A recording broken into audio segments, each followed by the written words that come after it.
Rajesh sir आपका स्वागत करते हैं। आज अपन एग्रीकल्चर केमिस्ट्री के 6 चैप्टर में एक बार फिर से वही टॉपिक पढ़ेंगे, क्षारीय मृदा के लिए मृदा सुधारक। इससे पहले जो वीडियो था, अगर आपने उनको देखा होगा, उस वीडियो को अगर आपने देखा है अच्छी तरीके से, तो उसमें अपन ने कुछ मृदा सुधारकों की बात की थी। अगर आपने उस वीडियो को नहीं देखा है तो आप इस चैनल को सब्सक्राइब कीजिए, उसके रेड बटन को क्लिक कीजिए। सब्सक्राइब करने के बाद आपके इस चैप्टर के जितने भी वीडियो हैं सब उसके आप देख पाएंगे। तो अपन आज बात करते हैं उससे आगे के पार्ट की। आज अपन पढ़ेंगे जितने भी अब मृदा सुधारक बचे हुए हैं, जैसे कि द्रव सल्फर डाइऑक्साइड यानी लिक्विड SO2, चूना पत्थर लाइमस्टोन, कैल्शियम पॉलीसल्फाइड यानी कैल्शियम पॉलीसल्फाइड इसको कहते हैं, ferrous sulphate FeSO4 7H2O, aluminium sulphate Al2SO4 का होल थ्राइस 18H2O। तो आज अपन ये 5 मृदा सुधारकों की बात करेंगे इस वीडियो में। तो सबसे पहले अपन बात करते हैं बच्चों द्रव सल्फर डाइऑक्साइड की। बच्चों इस द्रव सल्फर डाइऑक्साइड का प्रयोग जो है वो सिंचाई जल के साथ किया जाता है। जब इसका प्रयोग सिंचाई जल के साथ करते हैं तो ये उससे क्रिया करके सल्फ्यूरस अम्ल बना देता है। सल्फ्यूरस अम्ल जो होता है वो आगे ऑक्सीकृत होकर के सल्फर का अम्ल बना देता है, यानी सल्फ्यूरिक एसिड बना देता है। और सल्फ्यूरिक एसिड जो है फिर वापस से सल्फ्यूरिक गंधक का अम्ल अपन जब डायरेक्ट मृदा में डालते हैं उसी प्रकार से क्रिया करता है। ये दो तरह से क्रिया करता है। अगर मृदा में चूना युक्त मृदा है, कैल्शियम कार्बोनेट अगर उसमें उपस्थित है, तो ये कैल्शियम कार्बोनेट से क्रिया करके कैल्शियम सल्फेट बना देता है। यह कैल्शियम सल्फेट सोडियम युक्त जो मृदा के कण होते हैं उससे सोडियम के आयनों को हटा देता है और कैल्शियम उस पर अधिशोषित हो जाता है और सोडियम सल्फेट बन जाता है। यह सोडियम सल्फेट घुलनशील होने के कारण जल में घुल करके लीचिंग क्रिया द्वारा मृदा में नीचे चला जाता है और मृदा की क्षारीयता कम हो जाती है।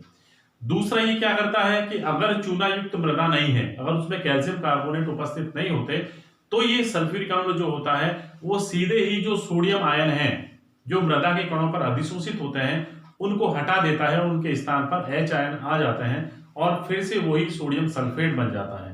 क्योंकि मृदा के कणों पर H आयन आने के कारण उसकी क्षारीयता कम हो जाती है और सोडियम सल्फेट जो होता है वो घुलनशील होने के कारण जल में घुल करके लीचिंग द्वारा भूमि में नीचे चला जाता है। तो इस प्रकार मृदा की क्षारीयता कम हो जाती है। अपन देखते हैं इसको रासायनिक अभिक्रिया द्वारा किस प्रकार से इसकी अभिक्रिया होती है। तो सल्फर डाइऑक्साइड जो होता है वो क्या करता है, सिंचाई जल से क्रिया करके सल्फ्यूरस अम्ल बना देता है H2SO3। ये होता है सल्फ्यूरस अम्ल, सल्फ्यूरस अम्ल बन जाता है। ये सल्फ्यूरस अम्ल क्या करता है, क्रिया करता है, यानी ऑक्सीकृत होकर के, ये ऑक्सीकृत होकर के इसका जब ऑक्सीकरण होता है तो ये सल्फ्यूरिक अम्ल में बदल जाता है। सल्फ्यूरिक अम्ल या इसे हम गंधक का अम्ल भी कहते हैं, सल्फ्यूरिक अम्ल बना देता है। ये सल्फ्यूरिक अम्ल बन गए। अब ये जो सल्फ्यूरिक अम्ल है ये अब मृदा में दो प्रकार से क्रिया करता है कि अगर मृदा जो है ये मृदा अगर चूना युक्त है,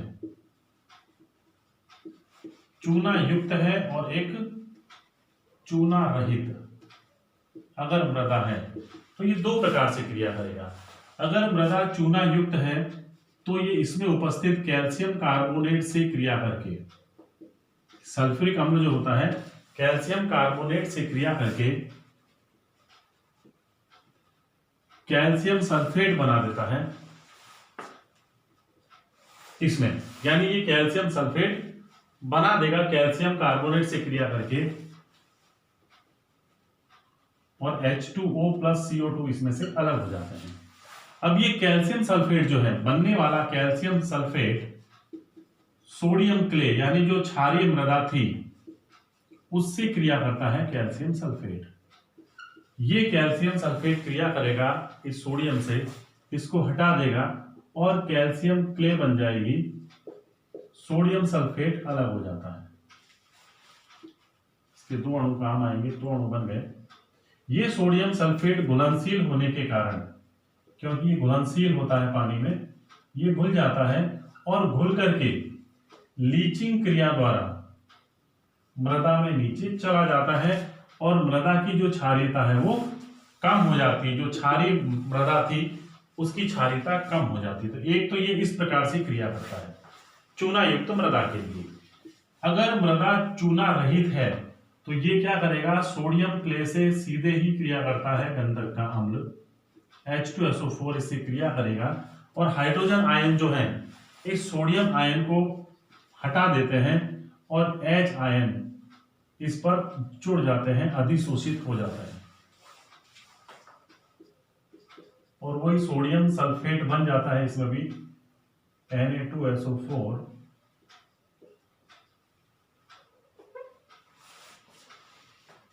इसके आगे 2 लगाने की आवश्यकता नहीं है। ये भी क्या है, घुलनशील होने के कारण लीचिंग क्रिया द्वारा मृदा में भूमि में नीचे चली जाती है और इस प्रकार से जो क्षारीय मृदा थी उसकी क्षारीयता कम हो जाती है, क्योंकि इसमें हाइड्रोजन आयन मृदा की सतह पर अधिशोषित हो जाते हैं, जिससे मृदा कुछ क्या हो जाती है, अम्लीय हो जाती है और उसकी क्षारीयता कम हो जाती है। तो इस प्रकार से द्रव सल्फर डाइऑक्साइड जो है मृदा की क्षारीयता को कम करने के काम आता है। लेकिन ये बहुत अधिक महंगा होने के कारण, बहुत अधिक ज्यादा कॉस्टली होने के कारण इसका जो प्रयोग है वो कम किया जाता है। अब अपन बात करते हैं दूसरा अपना जो मृदा सुधारक है वो है चूना पत्थर। चूना पत्थर यानी इसे हम कैल्शियम कार्बोनेट भी कहते हैं। ये कैल्शियम कार्बोनेट जो होता है ये ऐसी मृदा में प्रयुक्त किया जाता है जिस मृदा का पीएच मान 7.5 से कम होता है, क्योंकि 7.5 से अधिक होने पर कैल्शियम कार्बोनेट जो होता है वो अविलय हो जाता है। इसलिए इससे कम मृदा में जब इसका मान 7.5 से कम होता है तो ये उसमें विलयशील हो जाता है और घुलनशील होने के कारण मृदा पर उपस्थित सोडियम के जो आयन्स होते हैं उनको ये कैल्शियम के आयन विस्थापित कर देते हैं और कैल्शियम क्ले जो होती है कैल्शियम मृदा में प्राप्त हो जाती है, जिससे मृदा की क्षारीयता कम हो जाती है। आइए अपन इसकी अभिक्रिया को देखते हैं कि किस प्रकार से कैल्शियम कार्बोनेट जो होता है वो मृदा की क्षारीयता को कम करने में प्रयुक्त किया जाता है। तो देखते हैं अपन इसकी अभिक्रिया को।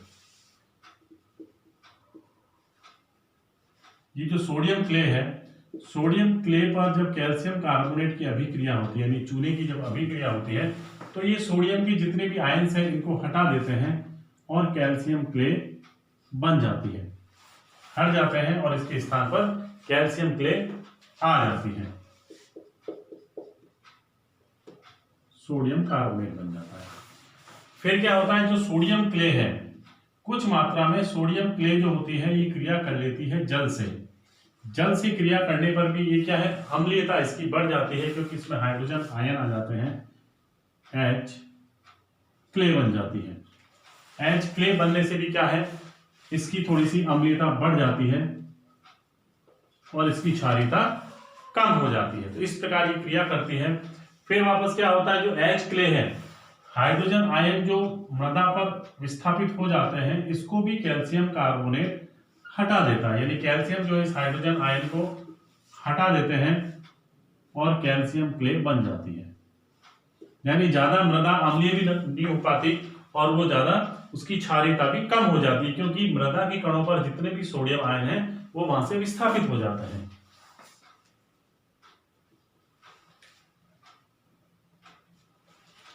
H2O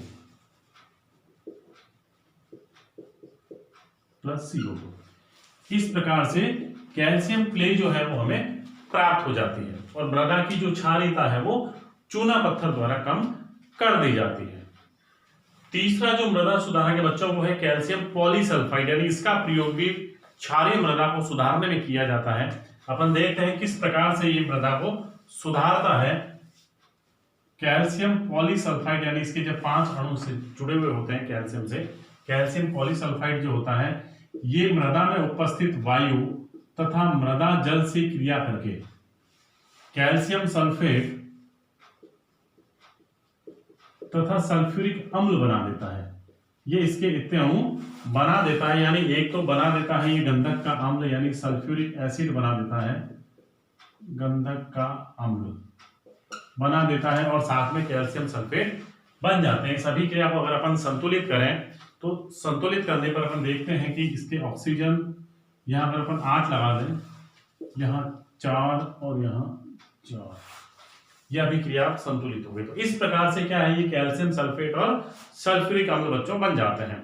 ये अब जो सल्फ्यूरिक अम्ल जो बनता है, ये मृदा में उपस्थित मुक्त कैल्शियम कार्बोनेट जो होते हैं उनसे क्रिया करता है, यानी जो कैल्शियम कार्बोनेट मृदा में उपस्थित है उनसे सल्फ्यूरिक एसिड क्रिया करके और कैल्शियम सल्फेट बना देता है।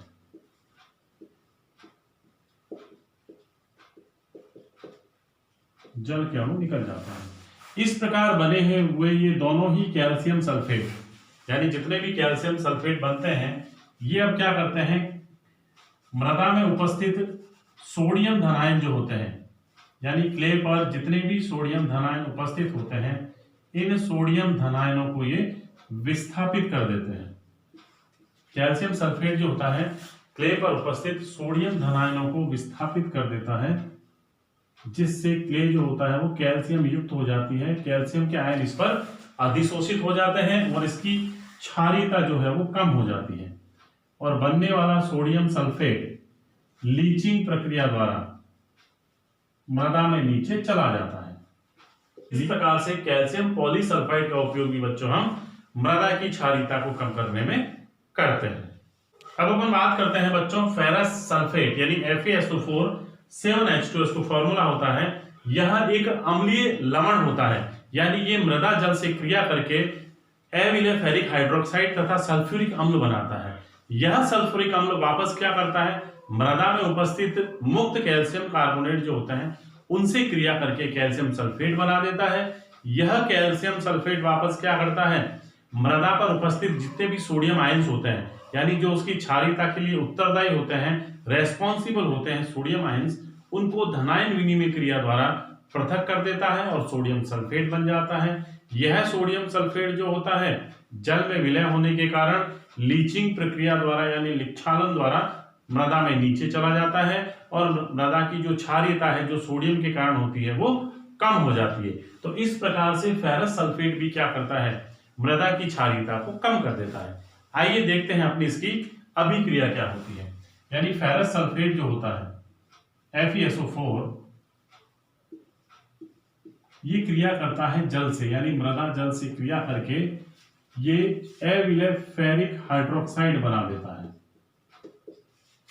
और H2SO4 बन जाता है, यानी सल्फ्यूरिक अम्ल और फेरिक हाइड्रोक्साइड ये बना देता है, फेरस हाइड्रोक्साइड बनाता है, सॉरी, यानी फेरस हाइड्रोक्साइड और सल्फ्यूरिक अम्ल बना देता है। इसको हम कहते हैं फेरस हाइड्रोक्साइड, और यह है गंधक का अम्ल, या इसको अपन कहते हैं सल्फ्यूरिक अम्ल, ये बन जाता है। और सल्फ्यूरिक अम्ल फिर क्या करता है, अपन जानते ही हैं, सल्फ्यूरिक अम्ल जो होगा वो क्या करेगा, मृदा में उपस्थित मुक्त कैल्शियम कार्बोनेट से क्रिया करके, जो कैल्शियम कार्बोनेट होता है बच्चों मृदा में, उससे ये सल्फ्यूरिक अम्ल क्रिया करके कैल्शियम सल्फेट बना देता है। कैल्शियम सल्फेट बन जाता है, H2O और CO2 अलग हो जाता है। ये कैल्शियम सल्फेट, जो कैल्शियम सल्फेट बना है, ये कैल्शियम सल्फेट मृदा में उपस्थित, यानी जो क्ले होती है उस क्ले पर उपस्थित जो सोडियम धनायन होते हैं, जो क्षारीयता के लिए उत्तरदायी होते हैं, ये रेस्पॉन्सिबल होते हैं मृदा को क्षारीय बनाने के लिए, ये कैल्शियम जो आयन होते हैं इस सोडियम धनायनों को हटा देते हैं, विस्थापित कर देते हैं, और क्ले जो हो जाती है वो कैल्शियम धनायन युक्त हो जाती है। इस पर कैल्शियम धनायन अधिशोषित हो जाते हैं और सोडियम जो होता है वो सोडियम सल्फेट के रूप में पृथक हो जाता है। और क्योंकि ये घुलनशील होता है, सॉल्युबल होता है, घुलनशील होने के कारण लीचिंग प्रक्रिया द्वारा ये मृदा में नीचे चला जाता है और मृदा की क्षारीयता कम हो जाती है। तो इस प्रकार बच्चों फेरस सल्फेट जो होता है वो भी क्या करता है, मृदा की क्षारीयता को कम करने में काम आता है। अगर इसके बाद अपन क्या करेंगे, इसके बाद अपन महत्वपूर्ण जो प्रश्न हैं उन प्रश्नों की प्रैक्टिस करेंगे, तो आप इस वीडियो को पूरा देखें। इसके बाद अपन अगला जो है इसका मृदा सुधारक एल्यूमिनियम सल्फेट की बात करते हैं। बच्चों ये एल्यूमिनियम सल्फेट जो होता है ये भी एक अम्लीय साल्ट होता है, अम्लीय लवण होता है। ये मृदा जल से क्रिया करके एल्यूमिनियम हाइड्रोक्साइड तथा सल्फ्यूरिक अम्ल बना देता है।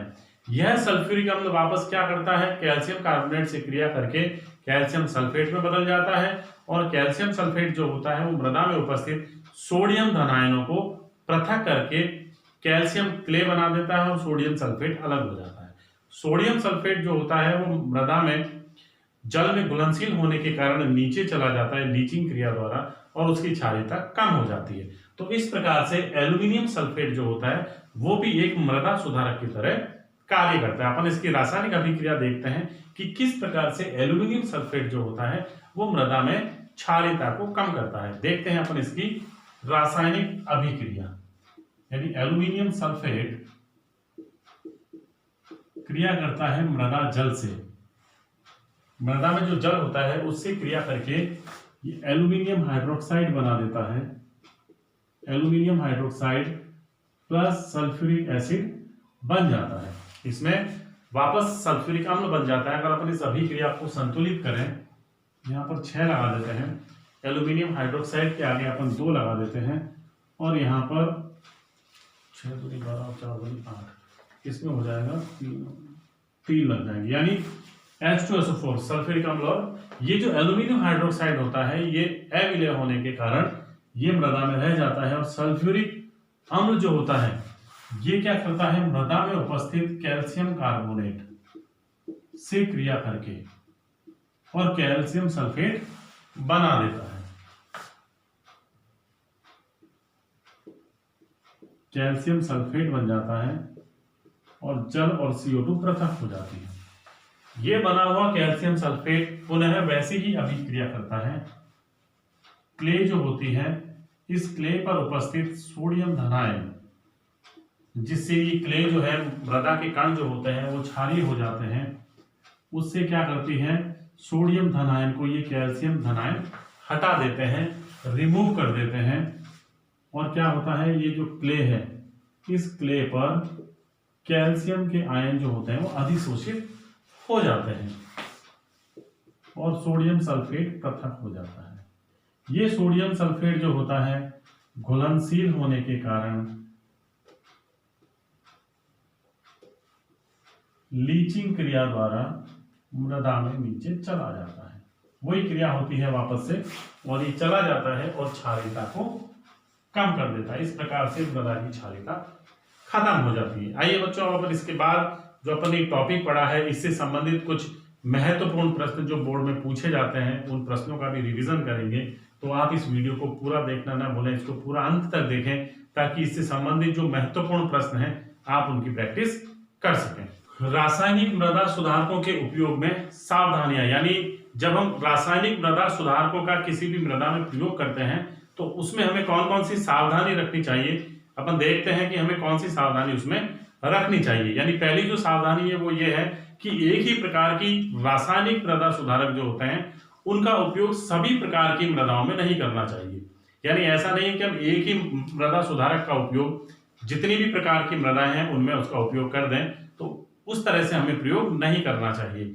दूसरा ये होता है कि मृदा सुधारक की उचित मात्रा का ही प्रयोग करना चाहिए, यानी आवश्यकता से अधिक और आवश्यकता से कम मात्रा भी नहीं होनी चाहिए, क्योंकि आवश्यकता से कम मात्रा होने पर जो मृदा में सुधार होना चाहिए उतना सुधार नहीं होता है। इनका प्रयोग उचित विधि द्वारा, यानी इसका प्रयोग एक जिस मृदा के लिए वो बनी हुई है मृदा सुधारक, उसका प्रयोग उसी विधि के द्वारा एक समान तथा सावधानी पूर्वक करना चाहिए। इनका बारीक चूर्ण का ही प्रयोग उसमें मृदा में करना चाहिए, यानी इनका बारीक चूर्ण ही प्रयोग में लेना चाहिए, क्योंकि अगर इसके कण बड़े होंगे तो वो मृदा में मुश्किल से मिलते हैं, इसलिए चूर्ण के रूप में मिलाने पर आसानी से ये मृदा में घुल मिल जाता है और विलय हो जाता है और अपना अधिक प्रभाव दिखाता है। तो इस प्रकार बच्चों आज अपन ने ये जितने भी रासायनिक उर्वरक थे उनका प्रयोग देखा, किस प्रकार से वो मृदा की क्षारीयता को कम करते हैं और उन मृदा सुधारकों को किस प्रकार से उसका सावधानी पूर्वक हमें उपयोग करना चाहिए। अब अपन बात करते हैं बोर्ड परीक्षा में आने वाले कुछ महत्वपूर्ण प्रश्नों की, यानी ऐसे कौन कौन से महत्वपूर्ण प्रश्न हैं जो बोर्ड परीक्षा में इस टॉपिक से संबंधित पूछे जा सकते हैं। पहला प्रश्न है बच्चों इसमें महत्वपूर्ण प्रश्न, द्रव सल्फर डाइऑक्साइड किस प्रकार क्षारीय मृदा को सुधारता है। प्रश्न नंबर 2 है, चूना पत्थर का रासायनिक सूत्र लिखिए, यानी चूना पत्थर जो काम में आता है मृदा सुधारक के रूप में, उसका आपको रासायनिक सूत्र लिखना है। प्रश्न नंबर 3 है, कैल्शियम पॉलीसल्फाइड की मृदा सुधारक के रूप में मृदा अभिक्रिया लिखिए, यानी मृदा में वो किस प्रकार से अभिक्रिया करके मृदा को सुधारता है, उसकी क्षारीयता को कम करता है, उसकी अभिक्रिया अपन को लिखनी है। प्रश्न नंबर 4 है, मृदा सुधारक के रूप में प्रयुक्त फेरस सल्फेट तथा एल्यूमिनियम सल्फेट का रासायनिक सूत्र और मृदा अभिक्रिया लिखिए, यानी उनका रासायनिक सूत्र क्या है और मृदा में वो किस प्रकार से अभिक्रिया करते हैं, दोनों की ही हमें अभिक्रियाओं को लिखना है। प्रश्न नंबर 5 है बच्चों, रासायनिक मृदा सुधारकों के उपयोग में ली जाने वाली सावधानियां लिखिए, यानी हम इस मृदा सुधारक के रूप में जो काम में लेते हैं रासायनिक पदार्थों को, उनके प्रयोग में क्या क्या सावधानी हमें रखनी चाहिए, इसके बारे में लिखना है। तो ये बच्चों कुछ इंपॉर्टेंट प्रश्न हैं जो बोर्ड में पूछे जा सकते हैं, आप इसका अभ्यास कीजिए, क्योंकि अगर आप इसको सब्सक्राइब करेंगे तो आपको और आगे फायदा मिलेगा।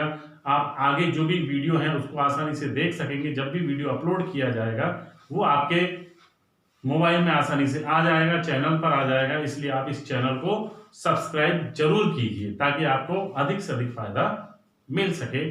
धन्यवाद।